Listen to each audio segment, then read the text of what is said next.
आज हम बात करेंगे सरपट्टा परंपरा फिल्म के बारे में। आपने पारंजित की कोई भी फिल्म देखी होगी, जैसे कि काला, कबाली, मद्रास या उनके प्रोडक्शन की पारियरम पारिमल देखी होगी, तो आपको एक तो बात पता होगी कि पारंजित की फिल्में हटके होती है, बहुत अलग से होती है। उनके जो कैरेक्टर्स है वो फिक्शनल नहीं लगते, वो नेचुरल लगते, और यही जादू इस फिल्म में भी दिखती है। फिल्म में लीड कैरेक्टर है आर्या, उसका नाम है समरा। तो चलो बात करते हैं। हाय गाइस, मेरा नाम है तुषार और आपका स्वागत है सिनेमा अनबॉक्सिंग में। स्टोरी की बात करूं तो 1970 और 80s का मद्रास दिखाया है, और दिखाया है कि किस तरह से वहां लोग पागल है बॉक्सिंग को लेकर। बॉक्सिंग उनके लिए एक स्पोर्ट नहीं है, बॉक्सिंग उनके लिए एक इज्जत का सवाल है। उनके जनरेशन से जनरेशन बॉक्सिंग में है। अगर पिताजी बॉक्सिंग में है तो बेटा भी बॉक्सर ही बनेगा। जैसे महाराष्ट्र में आप नॉर्मली देखते हैं कि कुश्ती बहुत ही ज़्यादा इंपॉर्टेंट होती है लोगों के लिए। अगर बेटा बॉक्सर है तो उसका बाप भी बॉक्सर होगा या उसका लड़का भी बॉक्सर होगा। तो बेसिकली जो ये जनरेशन से जनरेशन अगर एक स्पोर्ट में जाती है ना, तो वो कितना इंपॉर्टेंट होता है, वो फैमिली के लिए कितनी इज्जतवान चीज़ होती है, वही चीज़ इस फिल्म में भी दिखती है। समरा करके एक कैरेक्टर है, उसका पिताजी कभी बॉक्सर हुआ करते थे, बहुत बड़े और बहुत अच्छे मद्रास के। उनका मद्रास में उनका दबदबा था, मद्रास में लोग उनको डरते थे, बहुत अच्छे बॉक्सर हुआ करते थे। पर उनके ऊपर कोई ऐसी सिचुएशन आती है कि उनको बॉक्सिंग छोड़ना पड़ता है। तो इसी वजह से जो काबिलान है, जो समरा है, उसकी जो माँ है वो नहीं चाहती कि वो बॉक्सिंग करे, पर बेटा इसके लाइफ में, इसके जीन में बॉक्सिंग भरी है, वो बॉक्सर ही बनना चाहता है। उसने बचपन से अपने पापा को देखा है बॉक्सिंग करते हुए। फिर रंगन करके बेसिकली सरपट्टा परंपराएं नाम का एक क्लैन है, तो उनके जो हेड है रंगन, उनको देखा है बॉक्सिंग करके, वो उनसे बॉक्सिंग सीखना चाहता है। बेसिकली आपको ये जानना होगा कि अलग अलग दो टीम्स दिखाए, ये सरपट्टा परंपरा है और इडियाप्पा परंपरा।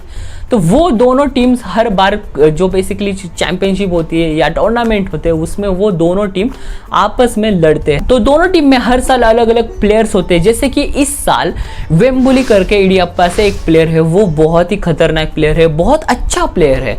और बेसिकली जो सरपट्टा परंपरा है, उनके पास कोई उतना स्ट्रॉन्ग प्लेयर नहीं है कि इसको हरा सके। तो बेसिकली एक चैलेंज लगा है कि अगर रंगन का जो कोई भी प्लेयर वेम्बुली को नहीं हरा पाएगा तो रंगन को ये गेम छोड़ना पड़ेगा। तो इसकी वजह से जो रंगन है वो एक प्लेयर के तलाश में है, और उसे मिलता है बेसिकली समरा, जो काबिलान। ये जो अपॉर्चुनिटी है ना, वो किस तरह से वो खुद पे लेता है समरा, और किस तरह से उसका बेसिकली सोना करता है, ये फिल्म की स्टोरी है। फिल्म की स्टोरी हमें बेसिकली उसकी लाइफ स्टोरी दिखाती है, किस तरह से उसके लाइफ में प्रॉब्लम आते हैं, उसके और उसके माँ का रिलेशन किस तरह से, उसका और उसके वाइफ का रिलेशन। उसकी वाइफ तो भाई लक्ष्मी, वो कैरेक्टर ही अलग तरह से लिखा गया है। आपने पारंजित की कोई भी फिल्म देखी होगी तो उसमें फीमेल कैरेक्टर बहुत ही स्ट्रांग होते हैं। जैसे कि काला में उसकी वाइफ दिखाई है, या उसके लड़की की जो गर्लफ्रेंड है वो दिखाई है, या कबाली में उसकी बेटी। वो कैरेक्टर्स बहुत ही स्ट्रांग होते हैं, फीमेल कैरेक्टर्स बहुत ही स्ट्रांग होते हैं पारंजित की। तो इसी तरह से लक्ष्मी का कैरेक्टर देखोगे इस फिल्म में, या समरा के माँ का कैरेक्टर देखोगे, तो आपको एक बात तो पता चले कि कितना स्ट्रांग कैरेक्टर्स, कितनी अच्छी तरह से उन्होंने लिखा गया है। तो उसकी माँ नहीं चाहती कि ये बॉक्सिंग करे, पर उसकी जो वाइफ है वो भी कहीं ना कहीं ये डरती है कि यार ये कहीं ना कहीं अपने बाप जैसा क्रिमिनल तो नहीं बन जाएगा, या कहीं ना कहीं ये भी अपनी बॉक्सिंग छोड़ के अलग एक्टिविटीज़ में भाग तो नहीं लेना चाहेगा, या शराबी नहीं हो जाएगा। तो इसका उसे डर है, पर वो ये भी चाहती है कि यार ये बॉक्सर बने, अच्छा बॉक्सर बने, और वो सपोर्ट भी बहुत अच्छी तरह से करते हैं। उनका जो रिलेशन है ना, वो बहुत ही अच्छी तरह से पारंजित ने दिखाया है। फिल्म इतनी ही नहीं है, फिल्म बहुत ही अच्छी तरह से हमारा पॉलिटिक्स भी दिखाती है। 1970s बेसिकली हमारा जो इमरजेंसी का पीरियड था, तब इंदिरा गांधी के इमरजेंसी की वजह से किस तरह से इम्पैक्ट हो गया था, या जो अपोज कर रहा है, जो प्रोटेस्ट कर रहा है, उनको पुलिस लेकर जाती थी, तो रंगन को भी लेकर जाती थी। और उसी पीरियड में जो समरा का कैरेक्टर है, उसके ऊपर क्या बीतती है, उसके लाइफ में क्या चेंजेस आते हैं, वो बॉक्सिंग छोड़ के क्या क्या चीज़ें करना लगता है, वो बहुत ही अच्छी तरह से दिखाया है। या इंटरनल पॉलिटिक्स है बॉक्सिंग में किस तरह से होता है, किस तरह से अपनी इज्जत बचाने के लिए किस तरह से फिक्सिंग की जाती है, लोगों को मारने के लिए भेजा जाता है, लाइफ बर्बाद कर देते हैं, वो बहुत ही अच्छी तरह से दिखाया है। आर्या ने ये बहुत ही अच्छी तरह से मुझे लगता है कि हैंडल किया है, क्योंकि फिजिकल ट्रांसफॉर्मेशन एक अलग बात है, पर एक्टिंग वाइज वो दिखना चाहिए था, वो बहुत ही अच्छी तरह से दिखता है।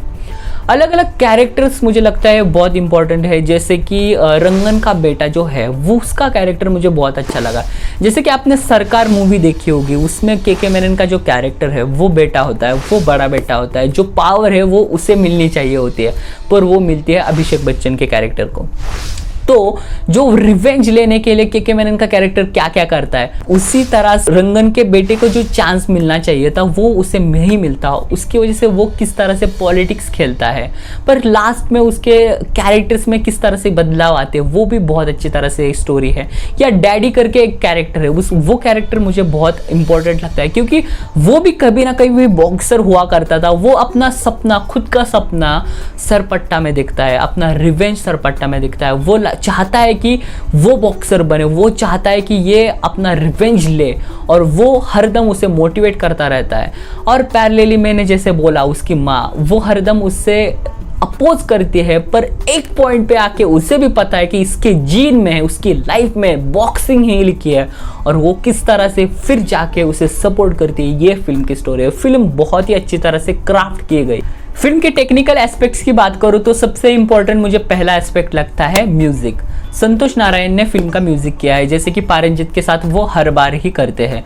उनकी म्यूजिक को मुझे लगता है कि बहुत ही खतरनाक म्यूजिक है, जो गूज़बम्स क्रिएट करते हैं, जो बेसिकली जो ट्रेनिंग मोन्टाज है तब जो उनकी म्यूजिक है, जो गाना है वो सही में बहुत अच्छा है।